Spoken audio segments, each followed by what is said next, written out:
Sir నమస్తే అండి. నమస్తే. ఇలా ముఖ్యంగా చూస్తే కనుక 1750 కోట్లు దేశంలో కాదు, మన ఆంధ్ర రాష్ట్రం నుంచి దేశం దాటి ఎల్లలు దాటి జగన్మోహన్ రెడ్డి గారి అవినీతి అనేది ప్రపంచవ్యాప్తమైంది అనుకోవచ్చు అంటారా? ప్రపంచంలోనే ఈ యొక్క మన వాటి చరిత్ర ప్రపంచం మొత్తానికి తెలిసేటట్టుగా చేసినటువంటి గొప్ప మహనీయుడు ఈయన.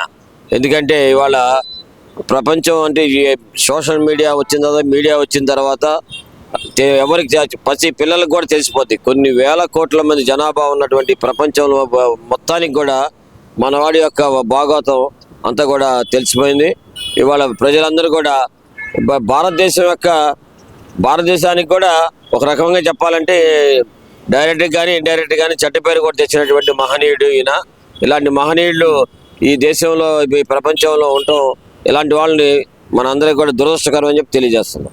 ఎలా చూడాలంటారు? ఇక్కడ 1750 కోట్ల రూపాయల అవినీతి జరిగిందని ఒకవైపు అమెరికా FBI ఆరోపణలు చేస్తున్న సందర్భంలో మరి రాష్ట్ర ప్రభుత్వం ఎలాంటి చర్యలు తీసుకోకుండా మీనమేషాలు లెక్కేయడంపై ఎలా చూడవచ్చు అంటారు? ఇది అంతా కూడా రాష్ట్ర ప్రభుత్వం తీసుకోవాలనేటువంటిది దానికి కూడా ఒక ప్రొసీజర్ ఉంటుంది కాబట్టి ఆ ప్రొసీజర్ ప్రకారం వెళ్లాల్సిన బాధ్యత ఉంది. అందులో ఇది ఇంటర్నేషనల్ సంబంధించింది కాబట్టి దీనికి ఏమి చేయాలి, ఎలా చేయాలి అనే దాని మీద కూడా మన అసెంబ్లీలో కూడా చంద్రబాబు నాయుడు గారు వివరణ ఇవ్వడం జరిగింది. కాబట్టి ఆయన ఎప్పుడు ఒక మాట చెప్తా ఉంటారు, మన కక్ష సాధింపు చర్యలు అనేది ఉండకూడదు. చట్ట ప్రకారం ఏదైనా చేయాలంటే చేస్తాము, కానీ చట్టం నుంచి ఎవరు తప్పించుకోలేదనే మాట గట్టిగా ఎప్పుడు ఆయన బల్లగుద్ది చెప్తా ఉంటాడు. కాబట్టి ఇలాంటి దొంగల్ని వదిలిపెట్టేదేమీ లేదు. కొంతమందికి అనుమానం ఉన్నమాట వాస్తవం. ఎందుకంటే బాబు గారు మాట్లాడలేదు కాబట్టి, అక్కడేదో సెంట్రల్ గవర్నమెంట్లో మోడీ గారు ఉన్నారు కాబట్టి ఆయన ఏదో మాట్లాడలేదు కాబట్టి అని చెప్పి అన్నాడు. మోడీ గారు అయినా ఒకటే చెప్తాడు. ఏమని చెప్తాడు? తప్పైతే తప్పని చెప్పక మా ప్రధానమంత్రి అయినా మాత్రాన తప్పుని ఒప్పని చెప్తాడా? ఇది చెప్పలేడు. కాబట్టి చట్టం తన పని తాను చేసుకొని పోతుంది, దాంట్లో ఏమి సందేహం లేదు. కాబట్టి ఎవరికైతే అలాంటి అనుమానాలు ఉన్నాయో అవన్నీ కూడా తీసి పక్కన పెట్టాలి. ఎందుకంటే ఇదివరకు చంద్రబాబు నాయుడు కాదని ఆయనే చెప్పాడు. 1995 చంద్రబాబు అని కూడా ఆయనే చెప్పాడు. కాబట్టి ఎవరికి కూడా అనుమానం పెట్టుకోవద్దు. ఎందుకంటే ఆయన ఒక బాధ్యత గల సీఎంగా ఉన్నాడు కాబట్టి, అది ఎవడు కాకుండా ప్రపంచంలోనే ఆయన వైపు చూస్తున్నటువంటి ప్రజలందరికీ కూడా బాధ్యతగా మాట్లాడాల్సిన ఆవశ్యకత ఉంది. కాబట్టి ఆయన ఒక చట్ట ప్రకారం పోవాలనే ఉద్దేశంతో ఉన్నారు. కానీ దీనిలో ఎటువంటి రాజకీయం లేదు, ఎలాంటి అనుమానాలు లేవు అని చెప్పి ప్రజలందరికీ తెలియజేస్తా ఉన్నాం. ఒకదాని తర్వాత ఒకటి వెలుగులోకి మళ్ళీ 165 కోట్లు కడపలో ఎయిర్పోర్ట్ స్కాము. ఏంటంటారు? ఇన్ని స్కాములు జరిగిన 5 నెలలు అవుతున్నా సరే ఇంకా ఏది బయట పెట్టకపోవడానికి గల ప్రధాన కారణం ఏంటంటారు? మరి ఇప్పుడున్న ప్రభుత్వం చేతగాంతనం అనుకోవచ్చు అంటారా, లేదంటే అధికారులు అలసత్వం అనుకోవచ్చు అంటారా, లేదంటే మంత్రులకు ఇంకా ఏదైతే శాఖల మీద పట్టు దొరకలేదు అనుకోవచ్చు అంటారా? ప్రజలు కూడా నేను చెప్పేది ఏంటంటే, మన అభివృద్ధి ముఖ్యమా, లేకపోతే ఆయన చూడటానికి చెప్పటానికి కొన్ని వందల కేసులు ఉన్న సంగతి అందరూ తెలిసే. అందుకే కదా ఆయనకు ఎవరు ఓటేయకుండా మరి చంద్రబాబు నాయుడు గెలిచింది. ఓటేశాడు కాబట్టి ఆ కేసులతో గురించే మాట్లాడుతూ ఉంటే కూర్చుంటే అభివృద్ధి ఏం కావాలి? కాబట్టి దాని మీద అభివృద్ధి ఆ పని చేసుకునే దానికి దానికి సంబంధించిన చట్టాలన్నీ అవి ఉన్నాయి, దాని ప్రకారం అది పోతూ ఉంటుంది. కాబట్టి వాళ్ళు మీరే చెప్పారు కడపలో 160 కోట్లు ఎయిర్పోర్ట్ డబ్బులు పోయినాయి అని. అట్లా అన్నీ వస్తూ ఉన్నాయి, ఒకటొకటి నిదానంగా బయటకు వస్తాయి. కానీ మన అభివృద్ధి అయిపోతే వాడి అన్ని తోడతా కూర్చుంటే, వాడి దొంగ అనుకుంటా కూర్చున్నట్టయితే మన అభివృద్ధి జరగాల్సినటువంటి ఇప్పుడు రేపు వైజాగ్లో మన రైల్వే జోన్ ఏర్పాటు చేసుకోవాలా, ఇక్కడ అమరావతి డెవలప్ చేసుకోవాలా, ఇక్కడ ఉన్నటువంటి మరి ఆర్థిక ఇబ్బందులు ఉన్నాయి, ఆ ఆర్థిక ఇబ్బంది సరి చేసుకోవాలా, ఇది చూసుకోవాలి. కానీ ఆడెవడో ఎద చేసిన పనులు తోడుకుంటూ కూర్చుంటే ఆయన పని అంతా వేస్ట్ అవుద్ది. కాబట్టి దాన్ని పని చేసేవాళ్ళు వాళ్ళు చేసుకోవాలి. మనం కూడా తొందరపడకూడదు. అది చేయలేదు ఇది చేయలేదంటే ఇదేమన్నా ఒక్క రోజులో ఒక నిమిషంలో చేతిలో మంత్రమే లేదండి. ఆయన ఏమి ఇది మన మ్యూజిషియన్ కాదు, ఇది అయిపోటానికి. కాబట్టి ప్రజలందరూ కూడా గమనించాలి. కొంతమంది ఏమి పని పాట లేని వాళ్ళు ఆ మాటలు చెప్తా ఉంటారు, అవన్నీ పట్టించుకోవద్దు. మనకు అభివృద్ధి చేయం, అభివృద్ధి బాగుండాలా, మన రాష్ట్రం బాగుండాలా, అమరావతిలో ప్రపంచంలోనే నెంబర్ 1గా ఉండాలా, మన యొక్క పిల్లలందరికీ ఉద్యోగాలు కావాలి. మనం ఇప్పుడు ఒక 20 లక్షల ఉద్యోగాలు ఇస్తా ఉన్నారు, ఎట్లా ఇస్తారు? ఇక్కడ దాని గురించి పట్టించుకోకుండా ఆయన కేసులు తోడుతూ ఉంటే ఈ 20 లక్షల మంది మాట ఇచ్చిన మన మాట ఏమవుతుంది? అప్పుడు ఆయనకి మనకి తేడా ఏముంది? కాబట్టి ప్రజలందరూ కూడా మనం శాంతంగా ఉండాలి. ఎందుకంటే ఇవన్నీ కొంతమంది ఏదో రాగానే చేసేయాలనేది ఇదేమన్నా జగన్ కాదు చేయటానికి. జగన్ అంటే అట్లా పిచ్చి పనులు చేస్తాడు కాబట్టి ఆయన తొందరగా పైకి పోయాడు.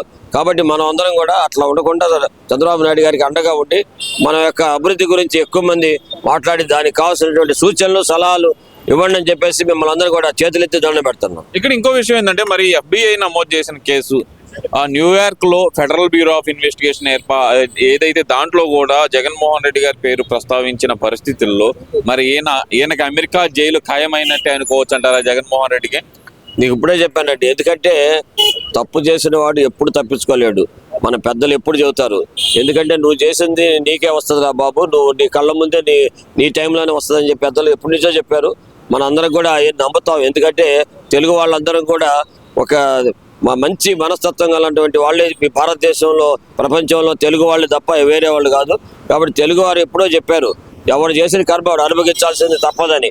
కాబట్టి ఆయన చేసిందే ఆయనే అనుభవిస్తాడు. కాబట్టి మనం తొందరపడాల్సిన ఆవశ్యకత లేదని చెప్పేసి ప్రజలందరికీ మరొకసారి చేతులెత్తి దండం పెట్టి తెలియజేస్తా ఉన్నాం. ఇక్కడ ఇంకో విషయం ఏంటంటే కనుక సిఐడి పోలీసులు మరి గతంలో ఏదన్నా క్రైమ్ జరిగింది అంటే కనుక సిఐడి పోలీసులు వస్తున్నారంటే భయపడే పరిస్థితి.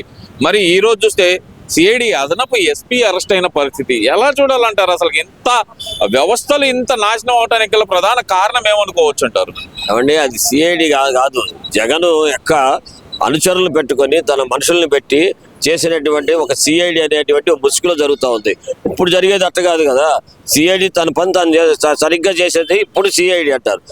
ఆ రోజుల్లో ఆయన చేసింది సిఐడి కాదు, ఊరికనే ఆ ముసుగు పెట్టుకొని, ఎందుకంటే రాష్ట్ర ప్రభుత్వం చేతిలో ఉంటుంది కాబట్టి అలాంటి వాళ్ళందరూ తీసుకొచ్చి ఎవరైతే ఉన్నారో ఇలాంటి వాళ్ళు ఎవరైతే వ్యతిరేకులుగా తెలుగుదేశం పార్టీకి వ్యతిరేకంగా కొంతమంది దేంట్లోనే ఉంటారు, ఏ పార్టీలో అయినా ఏ గవర్నమెంట్లో అయినా ఉంటారు. అలాంటి వాళ్ళందరినీ కూడా సమీకరించి తన యొక్క అవసరాన్ని ఉపయోగించుకున్నాడు. మరి ఇప్పుడు అతను ఏం సహాయం చేయడే, చేసే ఏం చేయగలుగుతాడు? చట్టం తరపున దాన్ని చేసుకుంటా ఉంది. కాబట్టి ఇలాంటివన్నీ కూడా ఎవరైతే తప్పులు చేయొద్దు. ఇప్పుడైనా సరే పోలీసు ఉన్నతాధికారులకు కానీ మామూలు కానీ చెప్తా ఉన్నాం, మీరు ఎప్పుడైనా సరే మీ పని మీరు చేయాలి. ఎందుకంటే వజీర్ చెప్పాడనో లేకపోతే ఇంకో నారాయణ గారు చెప్పారనో పని చేయకూడదు. మీ చట్ట ప్రకారం మీరు ఏం చేయాలో అది చేయటం అనేది మీ డ్యూటీ. అంతేగాని ముఖ్యమంత్రిగా చెప్పాడు లేకపోతే ఆయన చెప్పాడు ఈయన చెప్పాడు లేకపోతే లోకేష్ బాబు చెప్పాడు చేయకూడదు. మీరు చట్ట ప్రకారం ఎట్లా చేయాలో అలా చేయాల్సిన బాధ్యత మీకుంది. అసలు తెలుగుదేశం ఒక పద్ధతి సిస్టమ్ ఉంటుంది అని. అప్పుడు ఏదేమైనా తప్పు చేస్తే వెంటనే ఖండిస్తారు తప్ప వాళ్ళకి సపోర్ట్ చేయమని ప్రభుత్వం చెప్పదు అనేటువంటిది. ఇప్పుడైతే ప్రజెంట్ అయితే A4 అరెస్ట్ అయ్యారు, మరి A3, A2, A1 అరెస్ట్ ఉండబోతుందంటారా? అంటే A3గా జగన్మోహన్ రెడ్డి ఉన్నారు. మరి ఈ కేసులో రఘురామ కృష్ణరాజు గారు టార్చర్ కేసు లో మరి జగన్మోహన్ రెడ్డి గారు అరెస్ట్ అయ్యే అవకాశం ఉందంటారా? ఇప్పుడు ఆయన ఏ రకంగా ఆ రోజు ఆయన మనకి చూసాం, సిఐడీలు తీసుకెళ్లి ఆయన్ని ఏ రకంగా చిత్రహింస చేశారు. ఆ తర్వాత ఆయన కొట్టిన తర్వాత లైవ్ చూపించారు. ఆయనకి లైవ్ చూపించిన వాళ్ళు 1, 2, 3 ఎందుకు పోతారు, ఎట్ట పోతారు, ఎక్కడికి పోతారు? 1, 2, 3 ఎక్కడికి పోరు, వాళ్ళంతా జైలుకి వెళ్తారు, వాళ్ళు అంతా అనుభవిస్తారు. మన కళ్ళతోనే మనం చూస్తాం. అంటే మన ఎంతసేపు మనకి ఎట్లా ఉందంటే వాళ్ళ వెంటనే అయిపోవాలి అనేటువంటిది ఒక మనకి అది వదులుకోవాలి. ఎందుకంటే చట్ట ప్రకారం జరగాలంటే టైం పడుతుంది. ఇది మనకు తెలుసు, భారతదేశంలో రకరకాలైనటువంటి చట్టాలు ఉన్నాయి. మరి దొంగలు తప్పించుకుంటా కూడా ఆ చట్టాలు ఉపయోగపడతా ఉన్నాయి. కాబట్టి దానిలో భాగంగానే ఇవాళ మరి మొట్టమొదట అడిషనల్ DGP గారు వారు ఇవాళ అడిషనల్ SP గారు లోపల పోతా ఉన్నారు. అట్లాగే మిగతా 2లు 3లు అందరూ లోపలికి వరుసనే వెళ్తారు. మనం ఏం దాని గురించి ఆదుర్దపడాల్సిన పని లేదు. ఎందుకంటే వాళ్ళు చూస్తా ఉన్నాం, ఆ రోజు ఆయన ఏడుస్తూ 2 కాళ్ళు మరి మీడియా వాళ్ళు చూస్తా ఉన్నారంటే వాళ్ళు 2 కాళ్ళు ఆ రోజు పైకెత్తి చూపించాడు.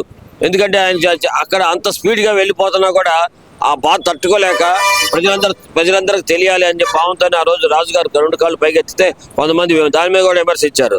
కాళ్ళు ఎత్తాడా పైకెత్తా, అది మీడియా వాళ్ళకి అది కాదు, ఆయన బాధను చూపించడం కోసం తెలియజేశాడు. ఆ బాధ ఆయనకి దేవుడు ఆశీస్సులు ఇప్పుడు ఉన్నాయి కాబట్టి ఆయనకి మరి మంచి ఎమ్మెల్యే అయ్యాడు. ఎమ్మెల్యే మనకి డిప్యూటీ స్పీకర్ అయ్యారు.